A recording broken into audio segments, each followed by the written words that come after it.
Ladies and gentlemen, welcome to episode 6 of the Perils facing the African continent.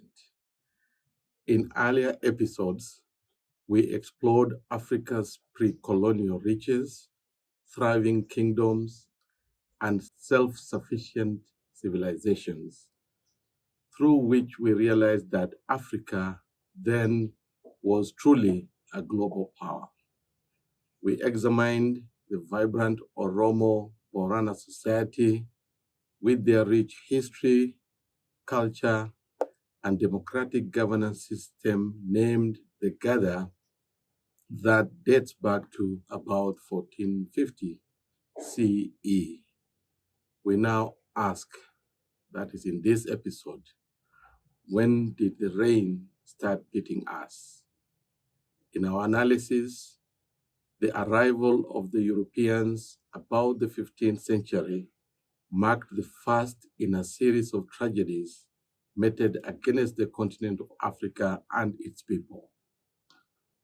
Walter Rodney, in his seminal work, How Europe Underdeveloped Africa, argues that Africa was not inherently underdeveloped, but was actively underdeveloped by European powers through slavery, colonialism, and economic exploitation. He articulated how African wealth was extracted to fuel European capitalism, leaving the continent impoverished. In this episode, Slave Trade and its impact on Africa, we delve into one of the darkest chapters in African history, the Transatlantic Slave Trade. The first question we need to ask is, how did Africa find itself at the center of the slave trade? African societies are deeply rooted in values where visitors were honored, usually welcomed warmly, and offered utmost hospitality. These are values which guided the societies in Africa when they encountered outsiders or strangers. When African leaders welcomed European merchants and missionaries in their first visits, they did so under a system of trust as a social obligation based on those values. However, Europeans driven by capitalist ambitions and a worldview shaped by individualism and competition interpreted this openness as ignorance or weakness. This cultural misinterpretation was not isolated. When Christopher Columbus encountered the Arawak and the Taino people in the Caribbean, he remarked on their generosity and lack of possessiveness, traits he saw not as virtues, but as signs they could be easily conquered. Referring to the indigenous people, he wrote in his journal that, and I quote, "they will make fine servants," unquote. The same misreading occurred in Africa, where Europeans, beginning with Vasco da Gama during his second trip to the continent in 1502 CE, took advantage of the African cultural values. Thus, African generosity became a weapon used against them. Beyond exploiting our value system, the Europeans used guns, fortified ships, cannons, and threatened atrocities with a shift to domination and oppressive action against Africans. During the same period, European powers, Portugal, Britain, France, the Netherlands, and Spain, established and controlled the infrastructure of the slave trade, thus merchant ships, maritime routes, weapon systems, a network of fortified ports, and global markets that made such a massive system of human trafficking possible. Next, we look at how the transatlantic slave trade worked. The slave trade was fueled by the demand for enslaved Africans due to complex interplay of factors. First, primarily driven by the massive demand for labor in the newly established colonies. Second, the indigenous populations in the Americas, when they came in contact with the Europeans, they contracted disease which decimated them. And third, the European laborers were unwilling to endure the harsh condition in the colonies. So these were the three reasons which kind of fueled the demand for slave trade from Africa. And that's how Africa found itself in the middle of the slave trade. The slave trade evolved into what was termed as the Transatlantic Triangular Trade, which was a brutal three-stage system that operated between 16th and 19th centuries, connecting leg one, Europe, and that's from Britain, Portugal, France, Spain, and the Netherlands to Africa, where they will collect slaves. And the second leg, Africa to the Americas, and the third leg would be Americas back to Europe. That is the triangular nature of the slave trade. European ships carried manufactured goods like guns, textiles, and alcohol to African regions, where they were exchanged for enslaved people, often captured during brutal raids in regions such as West Africa, modern-day Senegal, Gambia, Ghana, Nigeria, and Benin, Central Africa, especially Angola and the Congo Kingdom, and Southeast Africa, notably Mozambique, which were the main sources of slaves.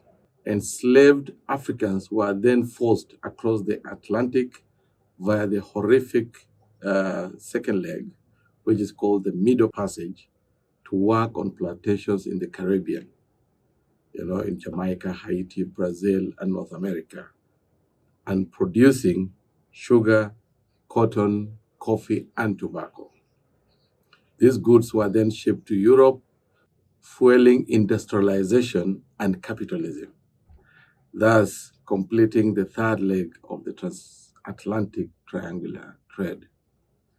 As a result of the slave trade, between 1526 and 1867 CE, a period of about 340 years, over 12.5 million Africans were trafficked from Africa to be used as enslaved laborers in the Caribbean, North, Central, and South America, with at least 2 million people dying during the brutal Middle Passage.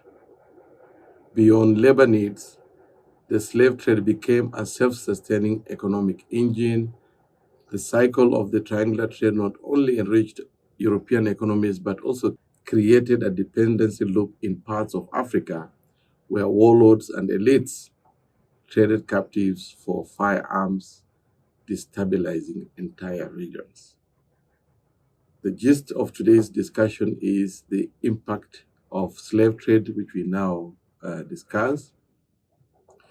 The slave trade had a devastating and long-lasting impact on Africa, hindering its development, fostering ethnic and social divisions, and contributing to a culture of violence.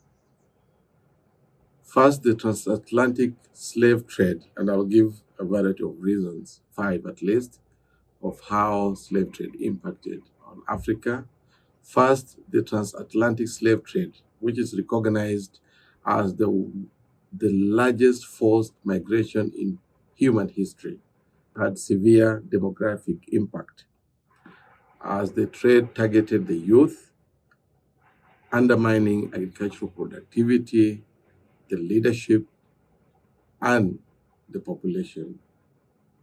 Some regions lost up to 50% of their population. The forced removal of millions of people led to demographic imbalances and hindered population growth in many regions across the continent. The enslavement of Africans also led to the weakening of cultural traditions, knowledge, and practices impacting African society's ability to innovate and thrive. Second is that the slave trade destabilized African empires and cities, weakening their authority and leading to increased interethnic conflicts as they fought over resources and acquisition of slaves.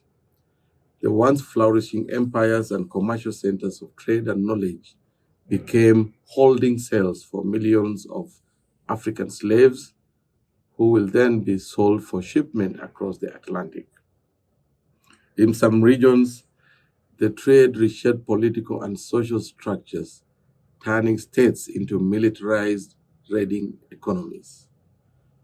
Formerly centralized powers like the Congo Kingdom crumbled under the unrelenting violence, and long-standing civilizations like Timbuktu and the Hausa city-states, among others, collapsed or declined.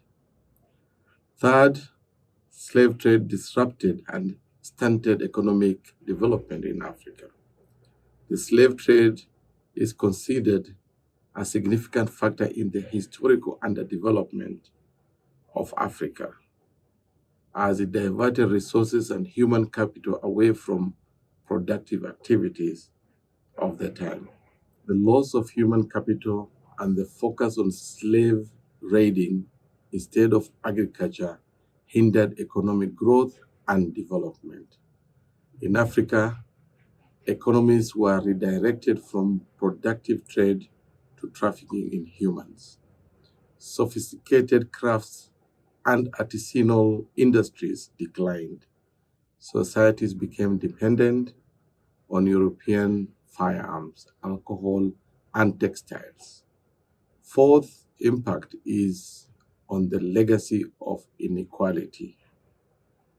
The slave trade created conditions that contributed to contemporary social and economic inequalities, social fragmentation that rose due to the effect of slave trade, diminished trust among communities, variance of gender norms, poverty, and political instability across some regions of Africa.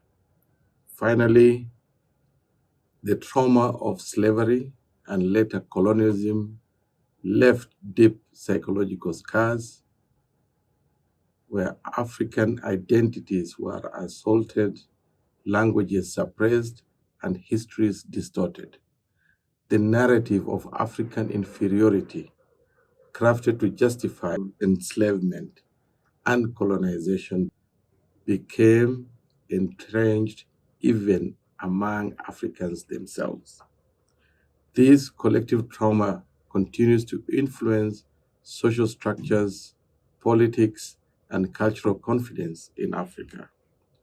Poverty, ethnic divisions, and political instability today cannot be fully understood without acknowledging the psychological and historical impact of slave trade. Europe, meanwhile, was transformed. African labor made the Americas profitable. Sugar plantations in the Caribbean, cotton fields in the South America, and tobacco farms in Brazil enriched European economies. The profits from slavery fueled the Industrial Revolution in Europe. Cities like Liverpool and Bristol in England, Bordeaux and Nantes in France flourished. They amassed wealth at an unprecedented rate, building factories, shipping empires, and financial institutions that still exist today. Banks such as Barclays, Lloyds, and JP Morgan have documented connections to the profits of slavery. Slavery laid the foundation for European capitalism. It also restructured global trade routes and established Europe as the center of the emerging global economy. In contrast, Africa's economies crumbled and became dependent on European goods and weapons. The internal development of African societies was stunted. Africa, which was once a vibrant contributor to global trade and innovation, was reduced to a continent of extraction and exploitation. Its people were commodified, its future was mortgaged for the wealth of others. These are the sad realities of the slave trade on Africa, whose residual effects and practices still affects the African continent and its people. To confirm this, Le Monde Diplomatique, which is a French monthly newspaper, that recently stated, and I quote, "It was the form of slavery that indisputably contributed most to the present situation of Africa. It permanently weakened the continent, led to its colonization by the Europeans in the 19th century, and engendered the racism and contempt from which Africa still suffers." I unquote. Then how did the slave trade end? Was it humanitarian or was it a shift in exploitation? The official abolition of the transatlantic slave trade in the 19th century was often idealized as a moral awakening of European thought. However, historical records reveal that the decision to end the trade was largely economic and strategic and not humanitarian. The Industrial Revolution had changed Europe's need, with machines replacing manual labor and industrial production requiring raw materials such as rubber, palm oil, gold, and later diamonds. The exploitation of African land and resources became more profitable than the trade in African bodies. Now, moving to conclusion, the slave trade was not just a tragedy, it was a deliberate structural dismantling of African civilization. It interrupted development, traumatized societies, and laid the groundwork for continued exploitation through colonialism. Yet it also sparked centuries of resistance, resilience, and hope in the African people.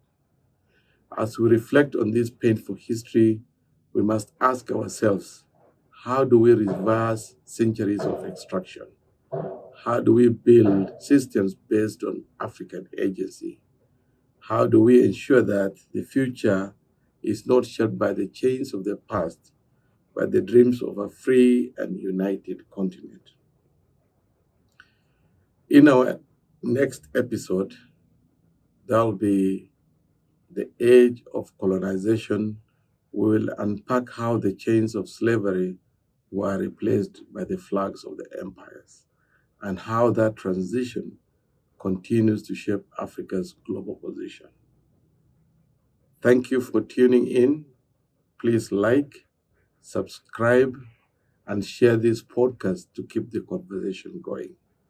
Africa's future depends on how deeply we understand its past.